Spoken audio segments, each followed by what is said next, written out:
Hello, good day to everyone.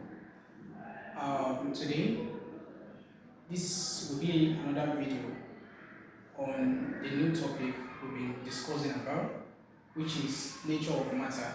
So, by God's grace, today will be the last day, or will be the last video for this topic, which is nature of matter. For those of you that have not watched the previous videos we made on this particular topic, please go and do so. As a matter of fact, you can see I called it nature of matter 4. So meaning that this is the fourth video on this topic. So why are we extending this topic? It's a thing that we can actually make once, but for our viewers to get it right and also not to be congested for the viewers. That's why we try to break it down bit by bit so that it will be easy and easy to assimilate, and it will not be congested for our viewers. So that's that. So today, don't forget, in our last class on nature of matter, we talked about elements, whereby we define the meaning of elements. We talked about the classes of elements, and we talked about the meaning of each of the classes: metal, non-metal, and the metalloid. And we also gave examples. And also, we gave our equation to justify this why the ionizes by electron gain or electron loss, and so on and so forth. We also talked about the comparison between metal and non-metal. So that's for our last class. So for today, we are going to discuss about compound and mixture. Like I told you, we talk about compound and mixture. Compound and mixture.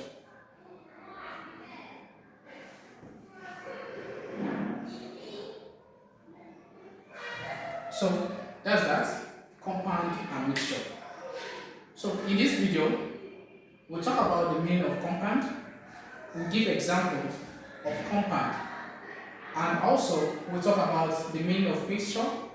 Likewise, we'll give example on mixture before we talk about the comparison or the differences between the two, which is compound and mixture. Next up, what's a compound? Compound is the combination of two or more elements chemically combined together. Let me retake. I said compound is the mixture or the combination of two or more elements chemically combined together. Now, when we say compound, I think the statement is explicit enough. Two or more elements, we know what element is, right? They are pure substance which cannot be broken down into simpler units. We've already explained that. So when we now have when we have two or more elements combined together, is what we call what? Compound. So that's why we say compound is the combination of two or more elements. That is, the coming together of two or more elements chemically is referred to as compound. Now, next up. Now, let's give an example of this. What I mean by this is that, assuming if I have calcium oxide, or let's say I have calcium reacting with oxygen, this will give calcium oxide. This will give calcium oxide. So you get? So not only that, let's assume that we have another element, another compound. Let's say the common one that everybody knows, common salt, which is referred to as sodium chloride. Meaning that if I have sodium reacting with chlorine, this will give sodium chloride, which is the common salt we are using at home. Sodium chloride. Sodium reacting with chlorine to give sodium chloride. So let's give another example. Let's say I have a tin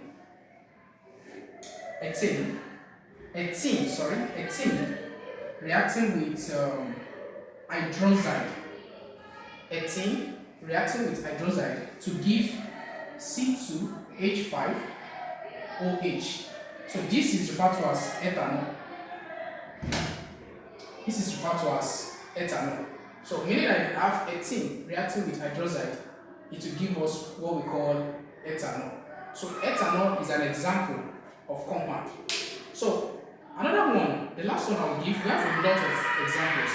Another one I will give is in terms of limestone. In terms of limestone.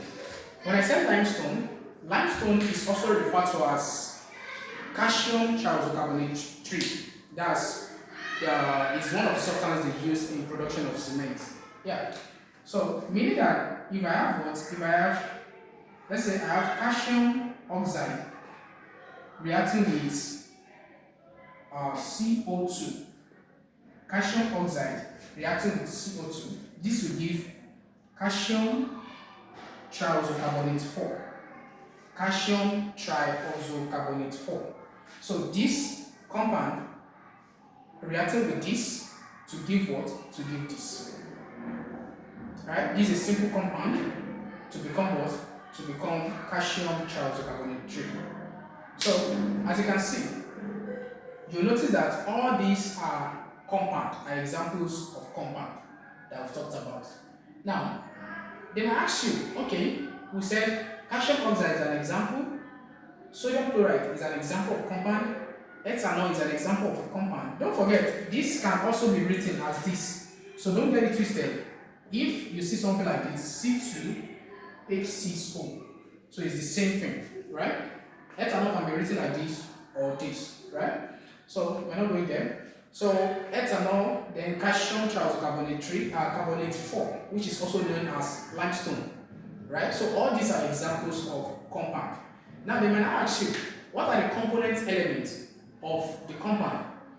For this calcium oxide, the component elements are calcium and oxygen. Calcium and oxygen. These are the two components. These are the components of calcium oxide. For this sodium chloride, what are the component elements? Sodium and chlorine. For ethanol, what are the component elements? Carbon, hydrogen, and oxygen. So these are the component elements, and whereas this is the formula, right? Then the last one here, we have calcium trioxocarbonate 4. If they ask you what are the component elements, that is those elements that combine to form this compound, they are what? Calcium, carbon, and oxygen. So these are the examples of compound. And don't forget, they are chemically combined. Now let's move on.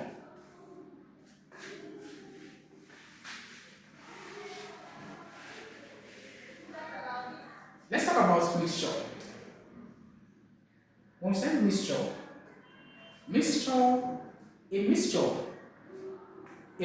is formed as a result of combining two or more constituents.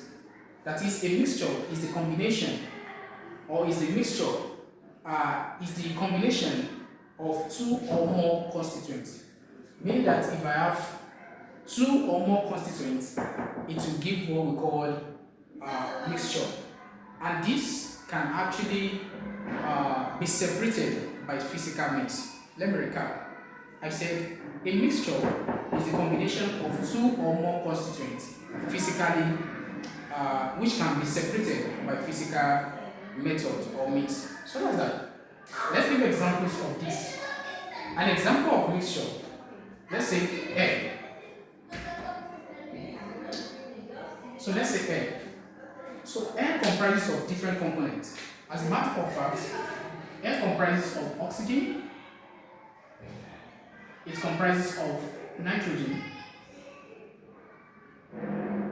it comprises of carbon dioxide, it comprises of suspended particles, as the case may be, right? So, and even red gases, right? So all these are the components, and even moist is part of it too. Moist, right? So all these are the components of air. Now, are different substances combined together. Different substances combined together to form what? To form a single kind. You get? As a matter of fact, oxygen, 21% of oxygen is present in the atmosphere. Nitrogen contains 78% in the atmosphere, while carbon dioxide contains 0.03% in the atmosphere. Suspended particles is variable, right? Suspended particle is variable. Why? Because it depends on the nature of the environment, right? While real gases contains 1%, right? This is also what? Variable, as it depends on the nature of the environment. So this is air. Air is a mixture, and in which it comprises of all these components to form a single kind called air. So that's that. Another one, let's take another one, which is urine. Urine contains different components like urea, mineral salts, and then water. So these are the constituents of urine. It contains urea, mineral salts, and water. So we have a lot of examples. Another example is brass. Brass contains copper, and zinc. Copper and zinc. So we have different kind of examples of mixture, right? Part of it is blood. Blood is also an example of a mixture. So all these are the examples of mixture and their components, right? So that's that. Now, next up. So let's talk about the differences between compound and mixture. Don't forget, this which is compound, it's combined chemically. It's chemically combined, while in mixture, they can be separated by what? By physical means. So that's that. So now let's move on. Let's talk about the differences between compound and mixture. One of the differences is that in mixture is heterogeneous. I use the word heterogeneous. A mixture is heterogeneous.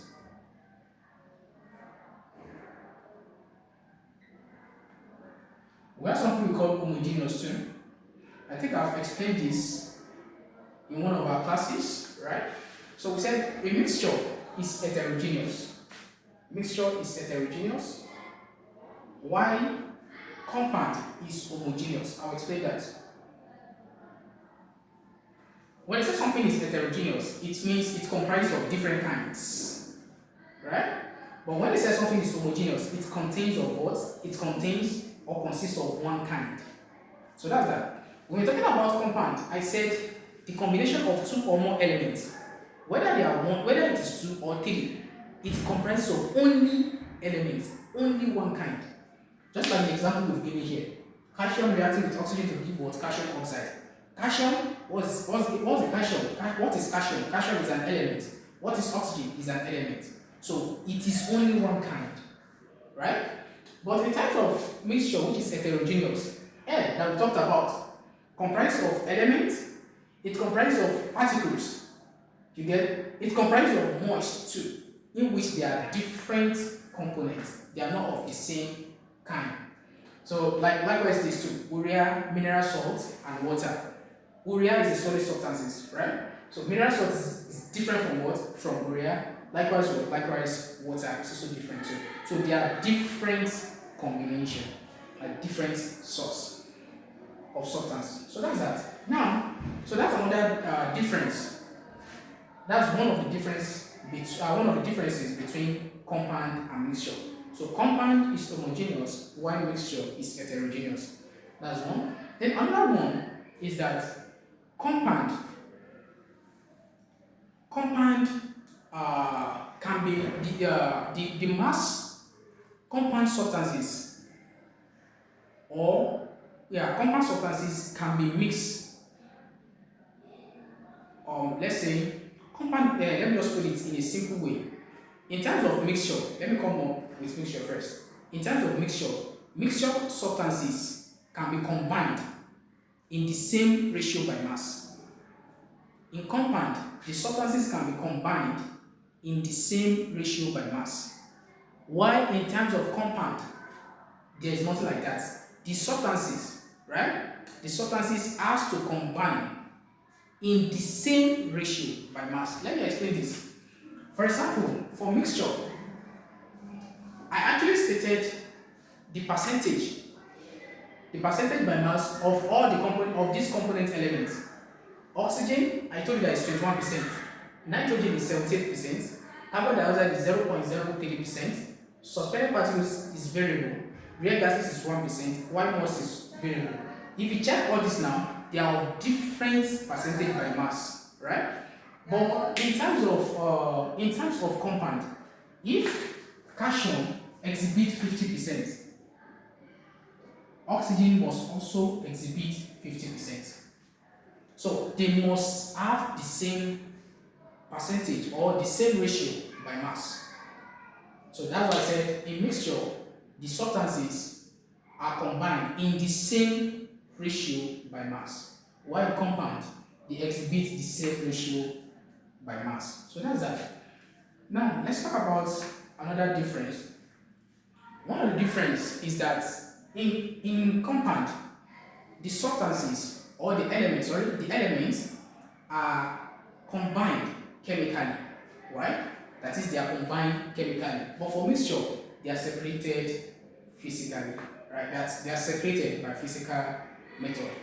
So while in compound, they are separated by chemical means. They are combined chemically. While for mixture, they are combined physically and also separated by physical methods. So that's that. Now, this comes to the end of this particular topic we call nature of matter. So I call it nature of matter 4, right? So I've talked about nature of matter 1. We've made another video another video on nature of matter 2, likewise 3, and this is 4, and in which this is the end of this particular topic we'll be discussing about in a long time. So please make sure you watch it so that you watch it sequentially so that you can get the full knowledge of this topic. So in our next class, by God's grace, we'll move on to a new topic entirely. Which is referred to as separation techniques. But don't get it twisted. In our next class, we might not come up with a new topic. We might do something like practical. We'll do practical, and the practical will be based on identification of apparatus, where we'll be showing us different kind of apparatus in a chemistry lab. So do well to watch the video, like, share, and comment. Thank you. Bye.